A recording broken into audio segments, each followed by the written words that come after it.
जय जगन्नाथ फ्रेंड्स। आज मु भाविली कि वॉइस ओवर रे गोटे वीडियो बनैबी। तो मु फर्स्ट टाइम वॉइस ओवर करुच्ची, तो किसी जदि भूल रही जाइथिबो कि गड़बड़ किछु कहि देथिबि कि कौन करथिबि तो मते प्लीज़ क्षमा करदेबे। मो कथा धरिबेनी आ कोडी गलती कोडी भूल हैला कौन हैला मते सेटा कमेंट रे निश्चिंत जणेबे। एबे संध्या बेला टाइम मु एबे संध्या रे पूजा सारिकी किचेन रे आसीची। अटा दलिकी एबे रखीदेवी। तापरे मु आज भाविली कि पनीर बटर मसला आज बनैबी। मो पुआ आज कहूतिला कि पनीर बटर मसला खाइबो बोली, तो सेतिपई मु आगे ग्राइंडर जार रे मु किछि मसला ग्राइंडिंग करी। तापई मो अदा और टमाटो नेची बिना प्याज रसुण बनाऊँगी। तो सेतिपई मु एथिरे काजू आउ तेजपत्र धनिया डालचीनी लवंग गुजराती तेजपत्र ये सब नहीं अल्प अल्प करके सबुथिरु टिके टिके पके देछि।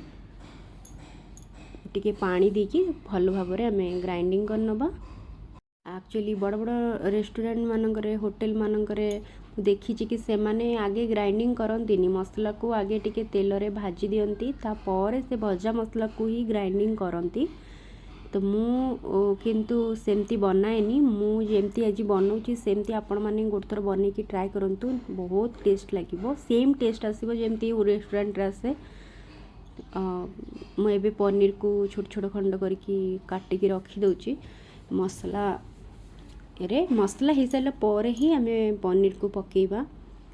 तो एक्चुअली मो पुओ को बहुत पनीर खाइबा को पसंद। से किछि भी परिबा हेले से राजी हुएनी खाइबा को, जाए किछि भी परिबा कोई कही दिए कि भजा कर देबी कि तरकारी कर देबी, सबु बेले ही मना करे, कहबो कि सबु बेले मते पनीर ही खाइबार अछि। तो ताको एते पनीर पसंद, तो सेतिबे मु कड़ाई रे आगे टिके घी पके दीची। ता ऊपर मु से मसला जो ग्राइंडिंग करथिली पके दीची। तापर किछि पाउडर मसला भी ऐड कर दोची, हल्दी गुंड लंका गुंड धनिया पाउडर जीरा पाउडर। धनिया पाउडर मु एठी ऐड करूनी कहीं धनिया गोटा धनिया ग्राइंडिंग करथिली, तो सेतिपई मु खाली जीरा पाउडर नेची। तापर एठी चीनी टिके नेची कहीं सबु बेले पनीर बटर मसला बनैला बेले चीनी रो क्वांटिटी टिके स्लाइट रहिले टिके तार टेस्ट बहुत भल लगी थाए। कहीं आमे जो गुजराती लवंग और डालचीनी दे थाउ ना, तो से ता सहित चीनी रो कॉम्बिनेशन टा बहुत भल टेस्ट आनी थाए। आपण माने भी निश्चिंत ट्राई करिवे, जेमती मु बनाउची सेमती बनेकी। एबे मु टिके बटर ऐड करची। हाँ सांग माने मु एथिरे ना गोटे जिनस मु भूली जाइची वीडियो शूट करिया पई कि मु एथिरे किछि क्रीम भी ऐड करी थिली। तो क्षीर सर जोटा मो पाखे अवेलेबल थिला, तो मु सेटा ऐड करथिली, कि मु भूली जाइची एटा वीडियो करिबा शूट करिया पई। एबे मु पनीर पके दीची टिके फुटीबो एबे। तापर पनीर टिके जेमती सिझी जीवो, तापर टिके कस्तूरी मेथी पत्र जो थाए सेटा आपण माने ता ऊपर पकई परिबे, धनिया पत्र पकई परिबे। धनिया पत्र रे मते एते टेस्ट लागेनी, तो मु सेटा पकाएनी। कस्तूरी मेथी रो टेस्ट टिके पनीर बटर मसला रे भल आसे। एबे मु पनीर बटर मसला पकई दीची। घोड़े की आमे फुटीबा पई किछि समय छाड़ी दबा सिझीबा पई। एबे मु रुटी करबा को आछि।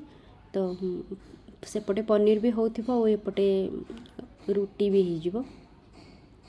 एक्चुअली बहुत दिन हैला मु वीडियो बंद कर रखिथिली, वीडियो मु अपलोड करू नथिली, किछि प्रॉब्लम चलथिला तो मु करि पार नथिली। एबे मु भाबिली कि मु वीडियो फिर कंटिन्यू करिबी। फिर मु स्टार्ट कली मु वीडियो बनेबा। वॉइस ओवर मु तो जमा करी नथिली, फर्स्ट टाइम करूची। वॉइस ओवर रे मते आसुनी केमती कोन कथा होंदी केमती कोन करंती, तो प्लीज माइंड करिवेनी। आपण माने टिके एडजस्ट कर देबे, केमती कोन कोडी कोन भूल भाल करची कोन करूची केमती कोन कया मते टिके प्लीज गाइड करिवे, कमेंट रे निश्चिंत जणैबे। आपण माने कोठ मो वीडियो देखुचंती निश्चिंत कमेंट रे जणैबे, तो मते भी जना पड़िबो कि हाँ मो वीडियो को जगह पहुँचुची, को माने देखि पारछंती, मते भी बहुत खुशी लागिबो। लाइक शेयर सब्सक्राइब करिवे। ଦୟାକରି ମୋର ଏଇଟା ରିକ୍ୱେଷ୍ଟ ଆପଣମାନଙ୍କୁ। ଫାର୍ଷ୍ଟ ଟାଇମ୍ କରୁଛି ତ ମୋର ଟିକେ କନଫିଡେନ୍ସ ଆସୁନି ଏତେ। ପ୍ଲିଜ୍ ଲାଇକ୍ ସେୟାର ସବସ୍କ୍ରାଇବ୍ କରିବେ। ଗୁରୁଜନ ମାନେ ମୋର ଯେଉଁମାନେ ଭିଡ଼ିଓ ଦେଖୁଛନ୍ତି ତ ସେମାନେ ମୋତେ ପ୍ଲିଜ୍ ଆଶୀର୍ବାଦ କରନ୍ତୁ କି ମୁଁ ମୋ କାମରେ ସଫଳ ହୁଏ। ଛୋଟ ପିଲାମାନେ ଯେଉଁମାନେ ଦେଖୁଛନ୍ତି ମୋ ଭିଡ଼ିଓ, ମୋ ସ୍ନେହ ଶ୍ରଦ୍ଧା ଆଶୀର୍ବାଦ ସମସ୍ତଙ୍କ ଉପରେ ଭରପୁର ଥାଉ। ଭଗବାନ ସମସ୍ତଙ୍କର ମଙ୍ଗଳ କରନ୍ତୁ। ଏବେ ମୋର ରେଡ଼ି ହେଇଯାଇଛି ପନିର ଆଉ ରୁଟି। ଦେଖନ୍ତୁ ଏମିତି ମୁଁ ବନେଇ ଦେଇଛି, ବହୁତ ଟେଷ୍ଟ ବି ଲାଗିଥାଏ। ଆକ୍ଚୁଆଲି ଏଥିରେ ଟିକେ କ୍ଷୀର ବି ପକାଇବା କଥା, ମୋ ପାଖରେ ନଥିଲା ତ ମୁଁ ପକାଇ ପାରିନି। ଆପଣ ନିଶ୍ଚିନ୍ତ ପକାଇବେ।